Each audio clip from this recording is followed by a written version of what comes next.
Welcome to another Tuesday night of See You at USC. I am here with Dr. Armand Dorian, a man who made time for us even after working the night shift last night. He's a TV medical consultant and a real-life doctor. Stick around to hear more about that.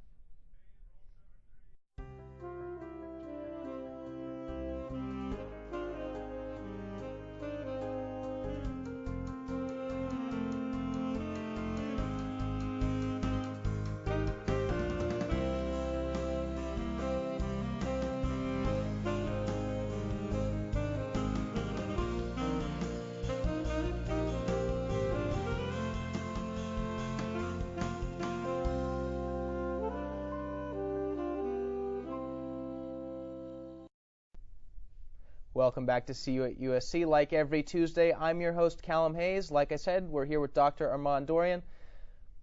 You worked the night shift last night, so thank you for being here. I know it's probably not the easiest thing in the world to want to do, but first question, doctor, what made you want to go into medicine? When I started in college, I had no idea that I would be a physician. Yeah. I was actually a philosophy major, and I loved the concept of metaphorical thinking. But that kind of led me to genetics. I got involved in cloning initially. Okay. And then I saw the first kid who had one of the genes that we were trying to clone. And I really got attached to him. And I got attached to the part that I felt like being in a lab was not enough. And then this big event happened in my life where I was at a party. We were leaving the party, sitting in the backseat of a car. As we turned the corner, I saw somebody coming out the back side of the party with a guy in his arms bleeding. Goodness. And I told my friend, stop the car. I jumped out of the car at that point. I had trained as a lifeguard. I went out. He stabbed in his chest. I looked at him, and I basically started CPR. And wow. What's pretty crazy is that kid that I saved his life actually used to come to my high school. And I realized that after, when they picked him up and they took him and the other friends showed up. And then I sat down on that curb and I said, you know what? Something is different about me. I don't know why I jumped out of the car. I don't know why I went to this random person. I said, but I think there's something there, that this desire to be involved in the moment. And I love medicine. I love information. So when that all came together, I thought maybe I'd go be this biology tropical research guy. I went and lived in Costa Rica for 3 months. I was doing research in the jungle. And it was cool. But again, it distanced myself from what actually happens day to day. And so with all that, I took the test to get into med school. I did pretty well. Yeah. And then I ended up going to med school. Just kind of gone from there? Yeah, it just kind of all flowed from there. And did you know what branch of medicine you wanted to go into right away, or did that just kind of happen in med school? That evolved. You did your rotations and... Yeah, that completely evolved. I was completely clueless about doing medicine. Once I got into medicine, I thought, hey, pediatrics is cool. I love kids. And then I loved orthopedics. I love sports. Then I started doing pediatric surgery. Then I thought about plastic surgery. But then all of those things kind of, for me, felt like they were only part of the story. Yeah. I actually trained at the University of Hawaii. So I would on a plane a lot coming back to Los Angeles. And multiple times in the plane, they would announce, is there a doctor on the plane when people were sick? And I realized I was the only guy getting up. Yeah. And at that point, I knew that there's something, again, different about me. And on the way back to my seat, a lot of physicians would tap me on the shoulder and say, how is that guy doing? I'm like, why don't you get up? Why don't you help? He's like, I'm an OBGYN. What am I going to do? Or I'm an ophthalmologist. I can take care of his eyes, but I can't. So I knew for me, the true meaning of doctor is the guy who can handle pretty much anything. And that all culminated into the specialty of emergency medicine, and that's how I got into ER. Yeah, and you spoke about spending time in Costa Rica and Hawaii, and I know you spent some time at UCLA. Was there anything... What would you say, where? UCLA, I did say that. I managed not to cringe at the same time. But, I read that Hawaii, there was, an emphasis on holistic medicine a little bit. Is that something that you took with you? Or, have you kind of picked pieces up from all the different places you've learned? The coolest thing about Hawaii was it was a random act to apply. I had gotten accepted to Cornell in Manhattan. I wanted to leave Los Angeles and live in New York. Why would you ever want to leave Los Angeles? Well, it was time. I had been here my whole life. Okay. And I applied to Hawaii just to go to an interview and have a reason for a vacation. They don't accept anybody out of state. And they gave me this interview, and the interview had this big, bright pink piece of paper says, we do not accept anybody out of state. Goodness. And I was like, yeah, but you don't know why I'm coming. I'm coming here just so I can have a vacation. I don't want the acceptance. I just want to be here. But after I went and I saw the program. It's only 50 students, and Wow. what it did was it brought together Eastern and Western medicine, and it has a different air about itself. The way they were teaching at the time was only taught at Hawaii and at Harvard, which was this problem-based learning method, which wasn't you go and sit in a lecture and you listen. You actually have to go research and then teach, and you were in classes of 4 people. Yeah. So it was a very different challenge for me, and I said, you know what, doing all this and living on the beach, not so bad. I remember I saw the dean, and he was sitting in shorts and a flip-flop and an aloha shirt, and he's like, why do you want to come here? I mean, you know, you've got your Los Angeles, you're going to go to New York. I go, look at you. Yeah. This is the way to become a doctor. And so that's kind of how I ended up going to Hawaii, and it was the best move I ever made. It brought together my philosophy roots, and it really benefits me today as a physician, because working in the emergency department, you don't have a lot of time to sit down and talk about a holistic side, because people are dying. But it helps me cope with, for example, last night I had a 23-day-old baby that was basically dying, and dealing with the stress of all of that, and also, you know, a family who's got a cough and a cold who's upset because they're waiting so long. But you got to have a kind of a global sense of the forest and the trees at the same time. Okay, so I know that, you know, you speaking about being on the floor, but you also do some administration at the Verdugo Hills Hospital. What is it like balancing those two things? You know, being on the floor, but at the same time having that oversight. You know, do you have to kind of switch your mind modes, or does it all kind of work together? It's no different than, I think, if you're let's say you're on a basketball team. You start off being a player, then at one point when you work or play long enough, you become the captain of the team. And so when you're the director of the department, you're kind of like the captain of the team, because all the players are your buddies, you're your colleagues, and they all kind of suffer together. When you go to the coaching staff, which is the administration part, the key is to not lose sight of what the team's goals are and how they look at you. And in medicine, it's very difficult because there's a lot of pressures from a business standpoint, which is something you're never taught in med school. And unfortunately, our medical system is still based on the dollar.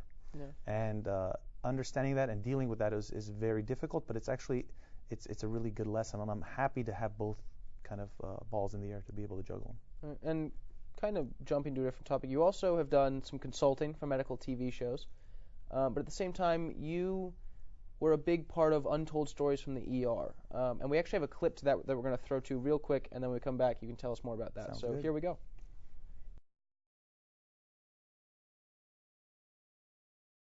Great job as an ER physician. I walk up to grab the next chart. All I know is she's complaining of worms.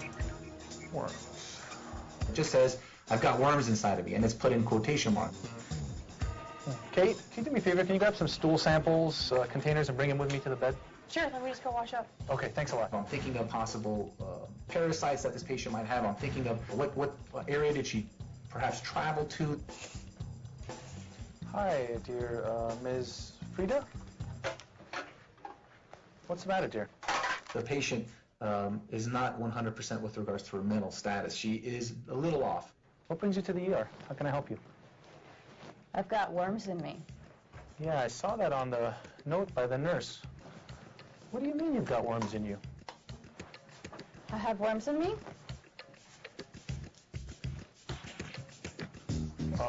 Have you seen these worms? I have worms. They're in me. She just keeps saying, I got worms inside of me. She won't say anything more than that. So I go, can I take a look at them? She goes, sure. Does anybody else see them? Kate, are you coming? See, I have worms in me. And there's like a hole in her forearm. What is this? What have you done?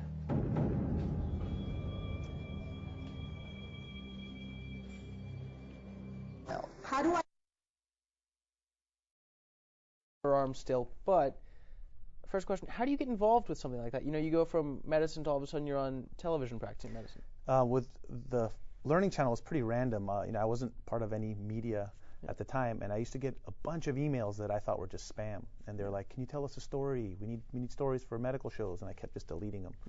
And then one night during a night shift, I had a horrendous case. It was one of the most gripping cases that I had to go through, and almost cathartically, just to kind of cleanse my mind, I go, you want a case? I'm going to give you a case. And I typed this story out, and literally like 45 minutes after I pressed send, and this is like 3 in the morning, the person who was reading or producing the show called back crying in tears. They're like, this is the saddest story I've ever heard. Oh my God, I don't know if I'll ever forget it, but we can't use this on the show. It's too sad. Do you have anything funny? And so I immediately said, something random that had happened. It was actually a guy who had a branch in his head. And they're like, that's what we want. And they're like, can you come and just tell the story on camera? And I said, yeah, sure, I can do that. So we found a day. I went, told the story. And then after I said the story, they're like, do you think you can act as yourself? And I immediately said, look, I don't want anybody else acting as me. If it's going to be me, I'm going to do it. Yeah, I'll act as myself because I don't want anybody goofing on me besides myself. Fair enough. So that's how it all started. And so I did that first episode, and it basically led to 3 seasons, pretty much doing most of the episodes on Untold Stories of the Air. So I guess my first question is, we hear so much about doctor-patient confidentiality. Is this, how do you balance that with also broadcasting these stories on television? That's a great question.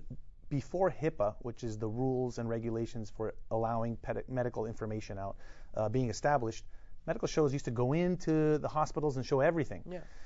But what happens now is obviously everything is really tight legally, and everything, names are changed, stories are changed, locations are changed, all in which to protect the patient. Yeah. But the true content is real. Okay. And you've also done consulting on medical shows, ER, Grey's Anatomy, Hawthorne. Does it just drive you nuts when you see shows that are incorrect having done that? Medically, because my stepfather's a retired surgeon and it kills him. So I would imagine it's the same thing for you where... there's definitely things that I cringe at when I see certain doctors take paddles and they rub them against each other before they go charge. And we don't do any of that stuff. Yeah. There's none of that gel anymore. That's since the 80s it's been done. So when I see them doing it now, it kills me. But, I kind of understand now, being involved so long in media, that there's a goal with every show. And if the show's goal is to be medically accurate, then that show better be accurate. But if the goal of the show is more with regards to the storyline and the drama, and the medicine is just something that's more like icing on the cake, then you kind of got to understand that. And if you can't let go, then you've got the problem. Yeah.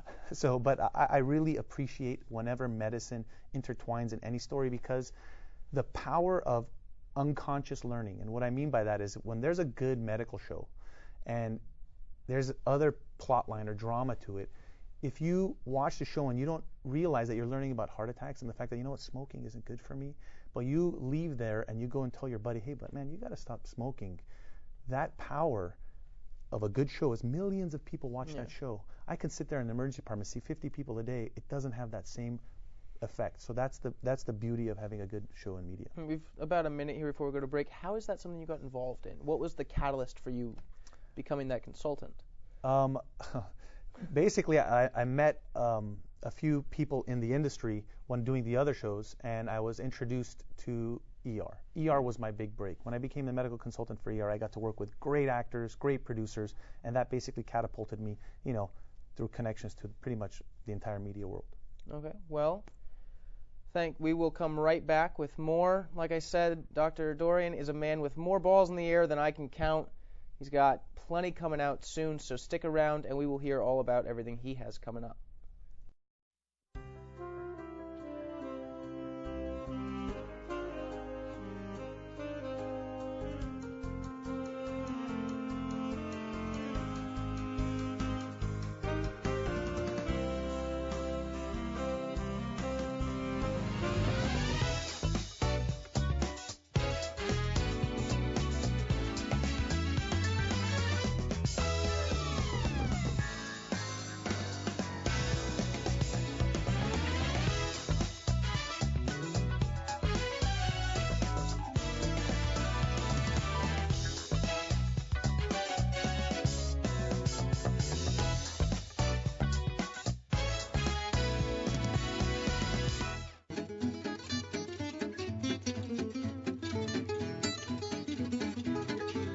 Can we get an audio check on Wolfgang right now? Ask him what he had for breakfast. Can you do a mic check on Wolfgang, please? On the pancakes, and it wasn't delicious. Audio looks good, Tony.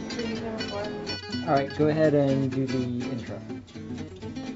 Hi, I'm Wolfgang, and welcome to Trailer Park, the only show on Trojan Vision that gives you an inside look at what's coming up next in the entertainment industry. We've got a great show for you today, so stay tuned. Today is Saturday. Today is Saturday. Salad on Saturday, fruit on Friday, throw a ball Thursday.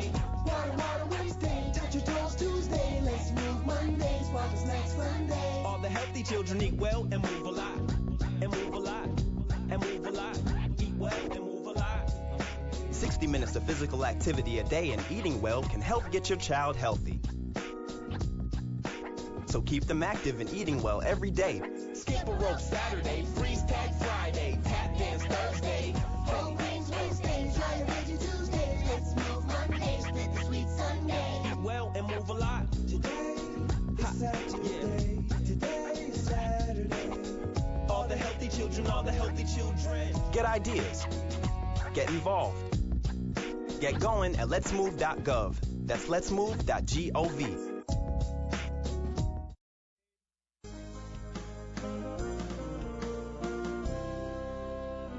Back with Dr. Dorian here, and we're going to go right into another project you've done, medical TV here. It's called Medicine Man. Actually, we're going to jump right into a clip for you. You just got back from commercials, but we're going to show you another video, and then we're going to talk about it because it's a really fun story. So let's go to that clip real quick.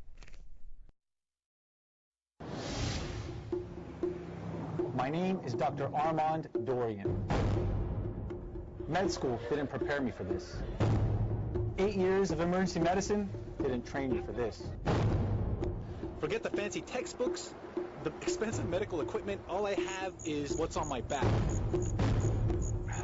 I'm a thrill seeker, not the kind that jumps out of a plane, but the kind that saves a life. I'm the medicine man. As you can see, that's Dr. Armand Dorian doing his best Bear Grylls impersonation. That's right. So, I mean, that's pretty out there. Why don't you tell us about how that, just a broad question. How does that show start? What was the premise? Yeah, by the way, Bear Grylls is trying to save himself. I'm trying to help everybody else. Yeah, that's a big difference. That's a far better show. What happened was when I realized the power, I didn't go into media for notoriety. I went into media because I thought, wow, what a great tool for medicine. Yeah. And when I saw those two kind of coming together, I'm like, well, I think I can come up with a concept in a show where it's something that I already do, which was going to third world countries and helping people. Yeah. I would do it pretty much on my own time, on my own dime, take a backpack, fill it up with stuff that I could collect and go help people. And the stories that, are so real and so touching and so moving and so funny and everything that you can combine in such a short period of time, I was like, this is true medicine, man. And this comes back to my days in the jungle and living in Costa Rica for 3 months. And I was like, that's really what I want to do. I want to go help people. And when you're in the hospital system now in the United States, it doesn't feel like the doctor of old or what you think a doctor does, which is like, I just help people. Here you got to kind of fall in line with the system. Yeah.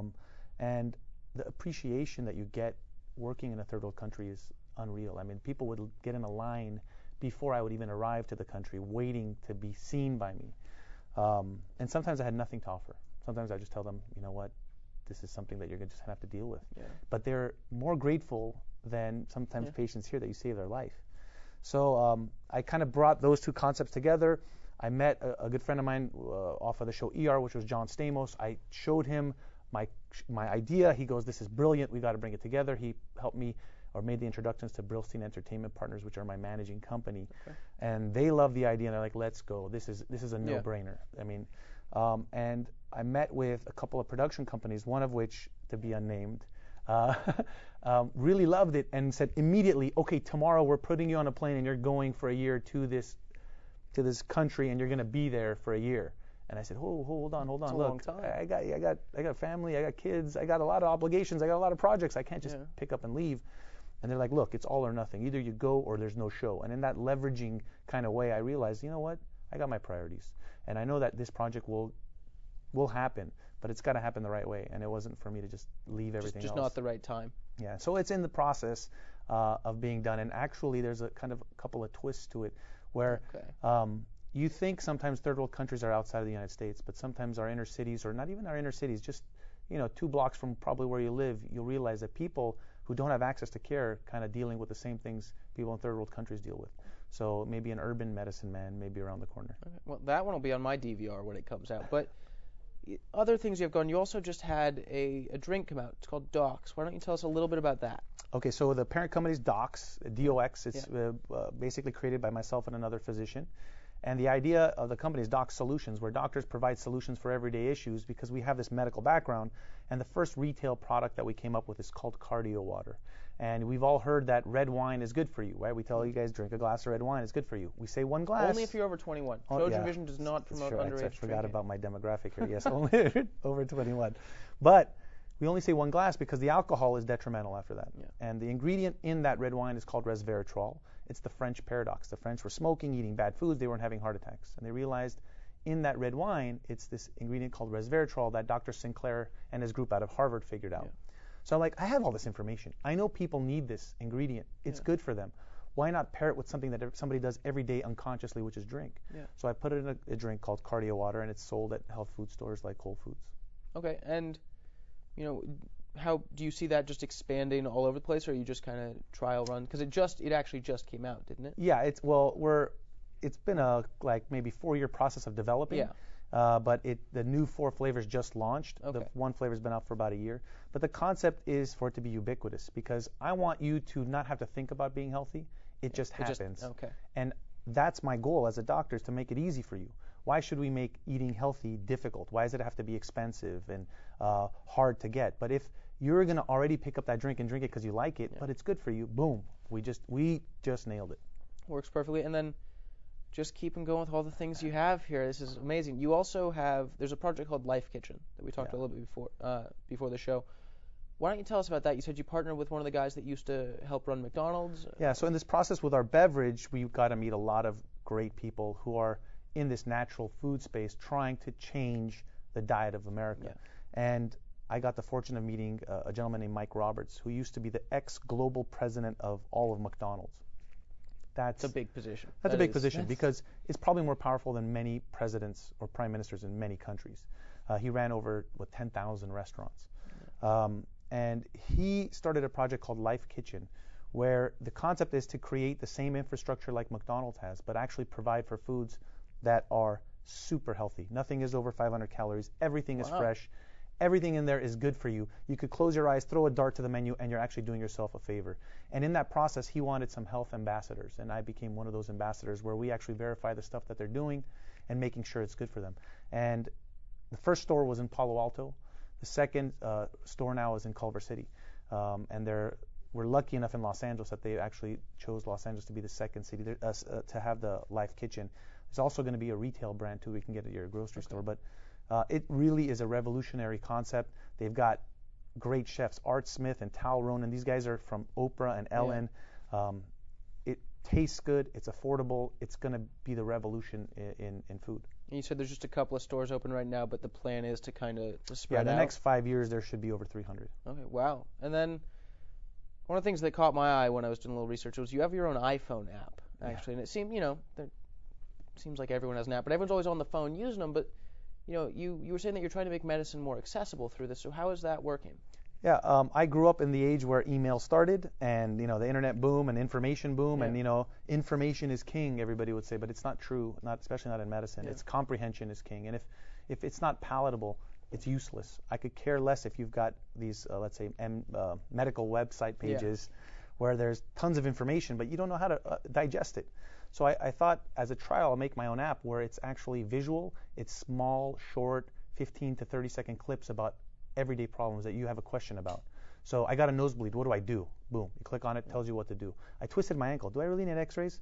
I'll tell you where you have to push and whether you need x-rays or not. Okay. That'll save you $600-700 of going to the ER and waiting 6-8 hours and then having a negative x-ray.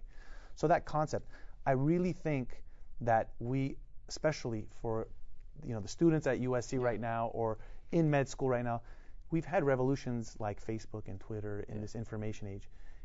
We're primed up, ready for a information revolution in medicine where we can actually change lives. And I really want to be a part of that. That's kind of my mission, and that's where I think my media aspect is going to meld into. Thinking about not only an information revolution in medicine, but just kind of how medicine is changing. You're at Verdugo Hills, you're working, you're helping administrate, and the hospital is actually just purchased by USC, so it's all under the USC umbrella now. How do you see things changing for not only that hospital, but kind of how medicine work in general, not only with the new Obamacare package, but just in the next couple of years? Where do you think we end up? Yeah, without getting political or giving you my opinion about where we're headed with in what medicine, has been passed. I will tell you that medicine is changing in the fact that there's going to be a lot of big players, just like your cell phone company. There's going to be a lot of acquisitions and just a few places where you could sign up for your healthcare. Innovation is going to be driven by individuals, not by companies, because it's not going to be lucrative anymore to spend a lot of or millions of dollars trying to create that new pharma drug or that new device, because there's no incentive if you're not going to be able to use it. Because the way medicine is going is to be cost efficient, not innovative. And those two don't usually meld really well together. There's going to be a few people who are going to kind of be our Thomas Edisons in the process, which I think will help ignite people's passion to say, you know what, healthcare is too valuable to make kind of dull. And I think that's kind of what's going to happen in medicine. With regards to USC, I'm really excited about USC kind of merging and taking over the hospital that I work at. Of course, I was on faculty at UCLA, and I taught there. I taught the residents there. But you know what? I would say 50% of USC is UCLA and 50% of UCLA is USC. Actually, I would say half of my colleagues that left UCLA are at USC right now, teaching at the county hospital. So I'm very excited about it. I think that we sit in a great position to change medicine, and man, there's nothing better than having an opportunity to give it a shot. And so I'm kind of blessed, and that's why I'm doing all these projects, because you know what? It's like the old kind of saying, you throw 10 things up in the air, one of them's going to stick. Okay, and all those projects, is there anything that we haven't touched on? What else do you have coming up that you can tell us about? Because I know there's probably some things. My biggest project I have to mention is my family. Okay, true. If I don't mention, you can see the ring on the finger. He does have a family. I'm raising 3 kids. They're the biggest project. Even though I have all these other things, I have my priorities straight. I've got 3 beautiful kids that I'm trying to kind of bring into this world, which is crazy, but awesome. I mean, they've got stuff that I wish I had when I was a kid. So that's probably my biggest project. I've got some other things that are in the cooker with regards to a few other TV shows that I'm kind of help producing. I'm consulting on another medical show that's going to be coming out hopefully. But these projects they come and go. We get to the point where for example, I had a show on the Oprah Winfrey Network that had a production schedule. It was going to start, and then there was a whole turnover, and things didn't happen. So in the end, I'm blessed with what opportunities I've been given, and I think there's going to be a lot more coming soon. And I think I know the answer to this, but I ask every guest I have, if you have to go up a flight up, stories in a building, do you take the stairs or the elevator? Who's coming with me? If I have to go on my own, I'm taking the stairs. Perfect. That's good. It's a man after my own heart there. Thank you for tuning in. This has been Dr. Armand Dorian telling us all about what can only be said is a hectic life. Thanks for coming in again. Good luck with your next night shift, and tune in next Tuesday for See You at USC.